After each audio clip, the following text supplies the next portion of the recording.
Matugang. Matindugpuan gabos para sa novena ken Divino Rostro.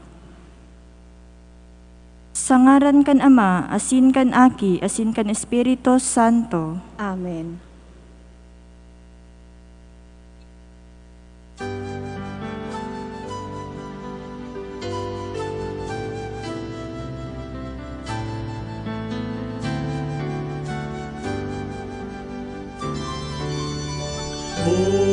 Umawunan kagurangan, magawit sa Diyos.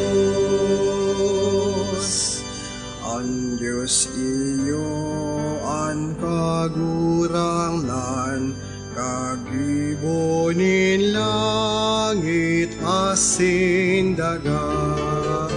Umawunan kagurangan, magawit sa Diyos. Pagsambahon, pasalamatan, kahit tungon yan magkagurang man. Umawunan kagurangan, magawit sa Diyos. Maluhod po an gabos. Mahirakon gayong paratubos, Jesus na samuyang kagurangnan. Ruluhod sa seimong pamitisan, inuumaw niya mo ang seimong sinanglitan na lalawgon. Nahuli sa samuyang kaligtasan, napaduman ka sa Getsemani, sa pagpamibi sa seimong Diyosnon na Ama. Duman sa Getsemani, ginaanot ka nin dugo, na nagdalihig sa seimong mahal na lawog. Asin inako mo an pasaluib, na hadok kan apostol na tampalasan, na iyong sukat ikamidbid sa imo kan sa imong mga kaiwal. Puun duman sagkod na ipako ka sa krus, dai masabi an sa imong mga kasakitan, na tinios para sa samuyang kaligtasan. O mahirakon na paratubos, dailugod kami maging mga pasaluib sa imo, huli kan samuyang mga kasaalan. Ata ngani sa samuyang paghurop-hurop kan sa imong mahal na lawog, asin mga tinios mo huli sa samuya. Mamidbidan niya mo ang sa imong dakulang pagkamuot sa mo. Tanganing balusan man niya mo ika, kan samuyang dakulaong pagkamuot sa imo. Amen.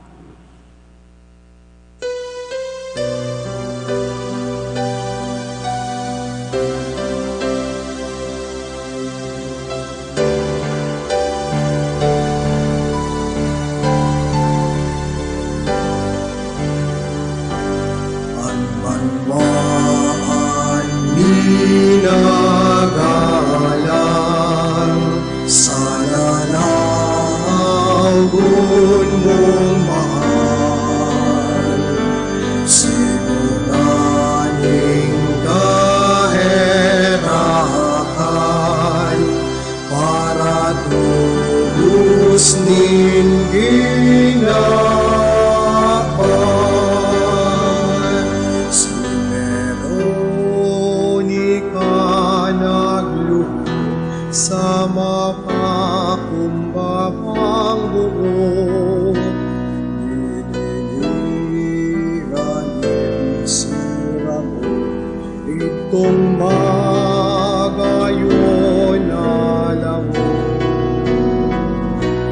Ni Jesus binansan Diyos itong babae na mainbod, natala sa pagkamuot, nalawgon niyang maludok.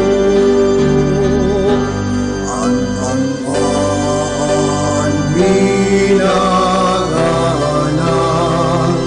sana ang gabat nin pagkain. sala. Nagsusulsol kami, Ama, sa atubang mo nanuluga, kambilog na pagpabaya, ang dara na pagkasala. Ang banwaan minagalang sa lalawon mo mahal, sinungaling kahirapan, para tubos nin kinabal. Kaming mga akit mo gilayan, sa damat putong linugman, nasa mga kagituhan, ikasamong paalawan. Kami mo ang nganiming maturukan, lawog mo sa kalangitan, sa langit kamurawayan. Ang banwaan minaganap, sa lalawgon mong mahal, sinungaling kahirapan, para tubos ni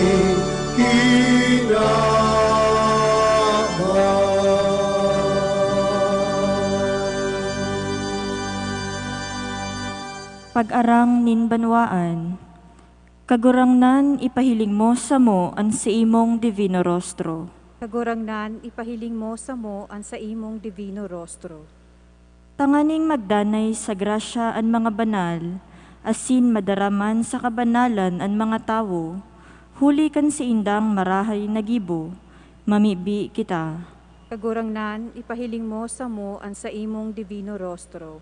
Tanganing mabihag ang mga parakasala, asin mga nagtutumang sa mahal na Diyos, asin magbalik sinda sa dalanin katanosan, asin kabanalan, mamibi kita. Kagurangnan, ipahiling mo sa mo ang sa imong divino rostro.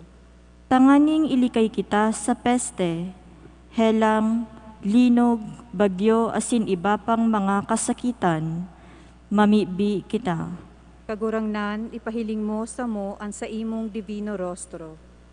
Tanganing sa pagdebosyon sa divino rostro, matingrawan kita gabos kan liwanag nin lalawgon kan kagurangnan, asin matala man sa satuyang pagkabuhay, an sa iyang pagkaherak, asin pagkamuot, mamibi kita. Kagurangnan, ipahiling mo sa mo ang sa imong divino rostro. Pamibi para sa ikaanom na aldaw. Mapakumbabang kagurangnan, nagtugot ka na linigan ni Veronica an sa imong lalawgon. Huli kan kasaalan nin katawohan. An sa imong lalawgon nagpahayag nin pagsakit asin kamundoan. Huli kan sa imong pagkamuot, natalaan sa imong lalawgon sa lianso na ginamit ni Veronica.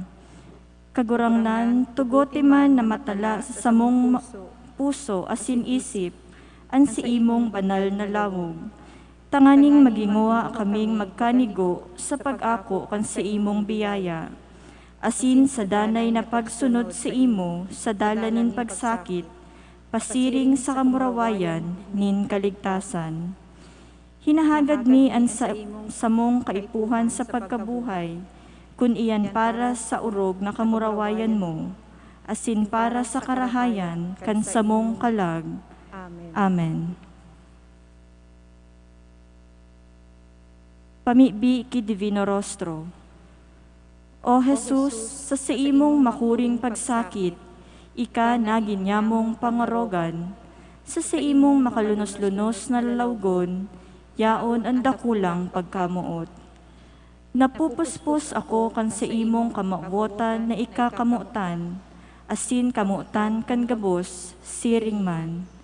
Inoomaw ko ang sa imong banal na lalawgon, taini ang ladawan kan satong ama sa langit. Ang luha sa imong mga mata, garo mga perlas na minamawat kong makua. Asin maiatang para sa ko, asin sa gabos na makasaalan. O Jesus, palaada ako kan sa imong pagkamuot, tanganing magin kagustuhan ko sana, an pagurop-hurop kan mamurawayon mong lawog. Amen. Huring pamibi. Mahamison asin mamumuto na gayong lawog din sa samuyang paratubos, na inuumaw sa bilog na kinakabikolan, ikaan panarigan asin paalawan niya mo. Sa imo itinitangkalag niya mo ang samuyang mga mata. Sa imo dinadara niya mo ang samuyang mga paggayo-ngayo. Magdalita nganin na akuon mo ang samong paggalang, asin ang kaludoka na namamatean niya mo. Sa samong pag-iisip, isip kan mga kasakitan na tinios mo, huli sa mo. O sinanglita na lalawgon nin samuyang paratubos, maghadi ka sa samuyang puso. Tanganing bulanos na idusay mi sa imo ang samuyang pagkamuot. Paliwanagi ang samuyang pag-iisip, tanganing ikasana ang samuyang midbidon na kagurangnan. Asin panuanin kusog ang samuyang buot, tanganing makalikay kami sa anuman na mga kasaalan. Inihinahagad mi, huli man sana kan sa imong pagkamayrakon, asin dakulang pagkamuot sa mo. Amen. Matindog po ang gabos.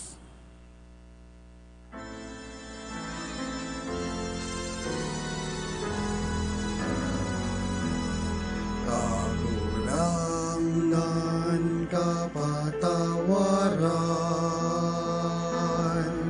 sa mo na mga parakasala. Ang samuyang kamamutan,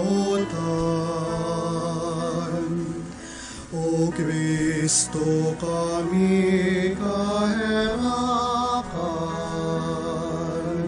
sa samuyang kakulapusan, sa samuyang mga karaktan, kagulangan kami tabangan, daimo man kami lingawan, duman sa imong kahadean.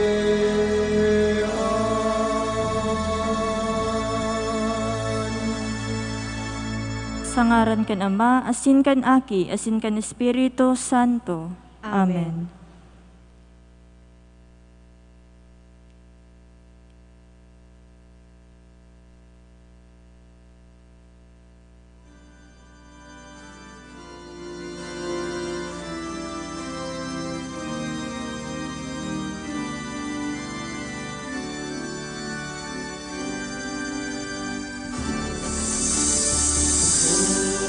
O divino rostro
Dayuman mo yan sa mga pag-ibisilan.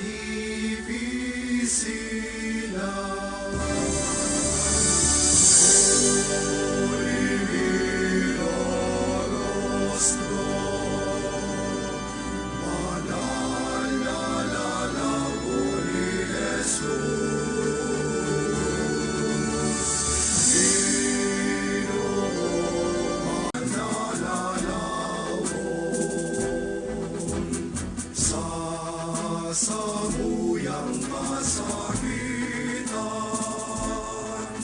Kami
September is a month that always excites the Bicolanos and non-Bicolanos alike, most especially the devotees.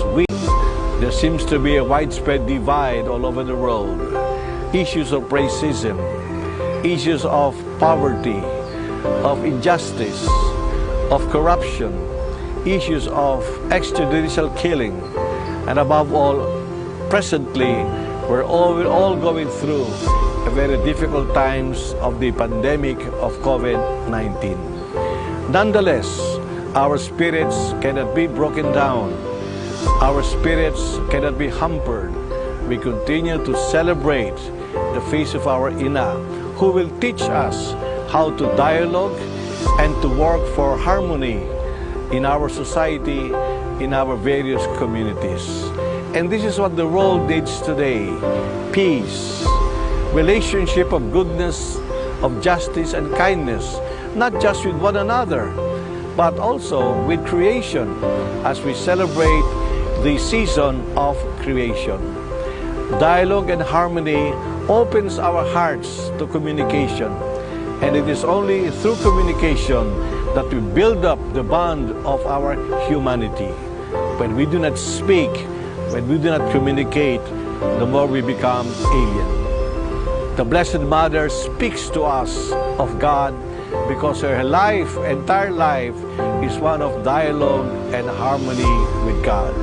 She who has said, "My soul glorifies the Lord."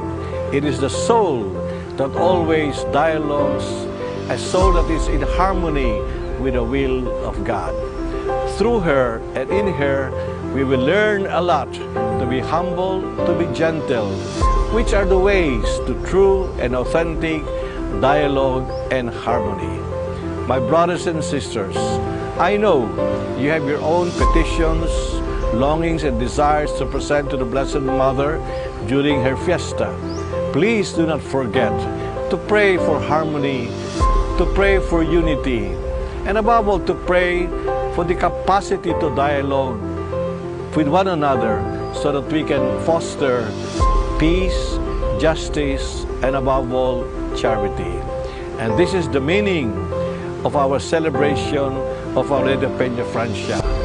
Mary is our ina who facilitates communication and dialogue with God and with one another, because we are indeed the family of God and Mary is our mother.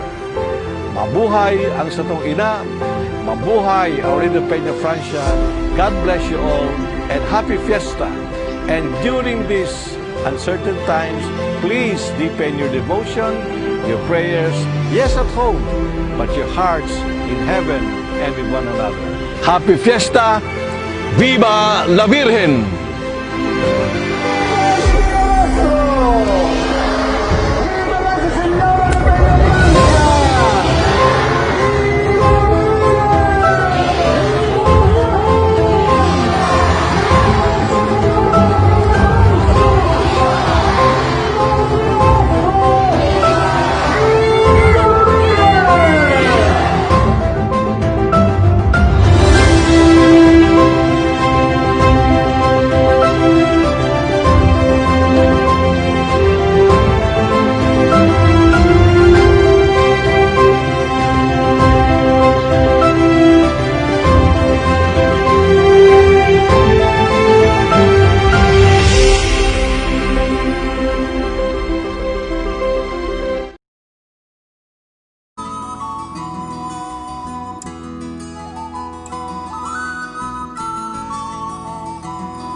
Justice shall flourish in the time of God, with the promise of peace, with the promise of peace. Justice shall flourish in the time of God, with the promise of peace forever.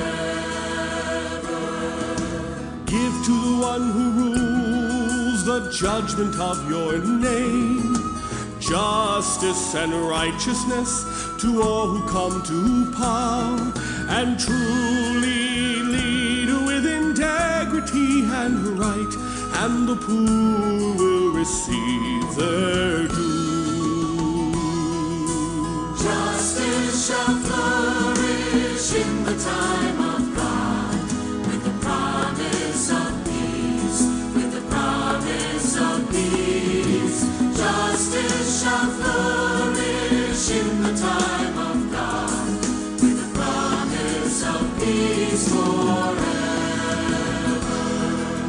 Justice shall flourish in the days of those who lead, and peace will abound till the moon be no more. May the one with power rule from sea to sea, from the rivers to the ends of the earth. Justice shall flourish in the time of God, with the promise of peace, with the promise of peace. Justice shall flourish in the time of God, with the promise of peace forever. The one whom you call will hear the poor's cry, the lowly and the powerless who have no voice. Pity and compassion for all who have been lost, and the lives of the needy will be saved. Justice shall flourish in the time of God, with the promise of peace, with the promise of peace. Justice shall flourish in the time of God, with the promise of peace forever. Good evening, my dear friends, brothers and sisters in Christ. Again, join me as I offer to our good Lord the Eucharist in honor of our El Divino Rostro, on our 6th day of Novena Masses for him. Let us begin this Mass in the name of the Father, and of the Son, and of the Holy Spirit. Amen. The grace of our Lord Jesus Christ, and the love of God, and the communion of the Holy Spirit be with you all. And with your spirit. Brethren, let us acknowledge our sins, and so prepare ourselves to celebrate these sacred mysteries. I confess to Almighty God and to you, And to you, my brothers and sisters, that I have greatly sinned in my thoughts and in my words, in what I have done and what I have failed to do, through my fault, through my most grievous fault. Therefore I ask Blessed Mary, ever Virgin, all the angels and saints, and you, my brothers and sisters, to pray for me to the Lord our God. May Almighty God have mercy on us, forgive us our sins, and bring us to everlasting life. Amen.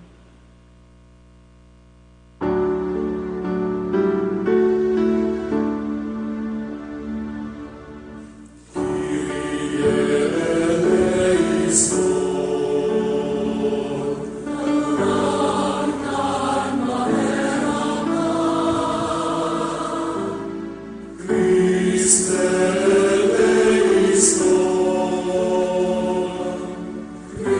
Christo,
Let us pray.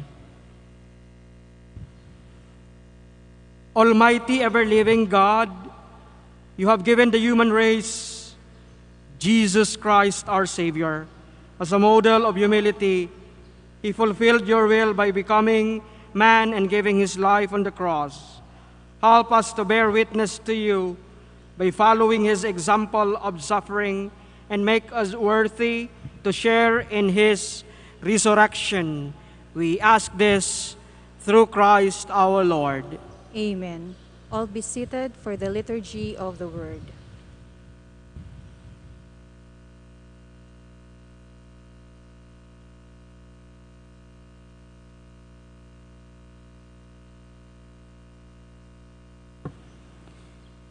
A reading from the first letter of St. Paul to the Corinthians. Brothers and sisters, it is widely reported that there is immorality among you, and immorality of a kind not found even among pagans, a man living with his father's wife. And you are inflated with pride. Should you not rather have been sorrowful? The one who did this deed should be expelled from your midst. I, for my part, although absent in body but present in spirit, have already, as if present, pronounced judgment on the one who has committed this deed, in the name of our Lord Jesus.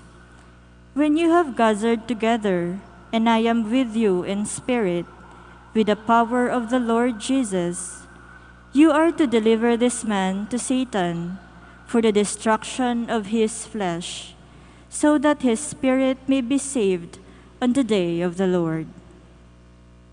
Your boasting is not appropriate. Do you not know that a little yeast leavens all the dough? Clear out the old yeast, so that you may become a fresh batch of dough, inasmuch as you are unleavened. For our Paschal Lamb, Christ, has been sacrificed. Therefore, let us celebrate the feast, not with the old yeast, the yeast of malice and wickedness, but with the unleavened bread of sincerity and truth. Word of the Lord. Thanks be to God. Responsorial Psalm. Lead me in your justice, O Lord. Lead me in your justice, O Lord. For you, O God, delight not in wickedness. No evil man remains with you. The arrogant may not stand in your sight. You hate all evildoers. Lead me in your justice, Lord. You destroy all who speak falsehood. The bloodthirsty and the deceitful the Lord abhors. Lead me in your justice, Lord. But let all who take refuge in you be glad and exult forever. Protect them, that you may be the joy of those who love your name. Lead me in your justice, Lord. Please all stand for the gospel acclamation.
The Lord be with you. and with your spirit. The proclamation of the Holy Gospel according to Saint Luke. Glory to you, O Lord.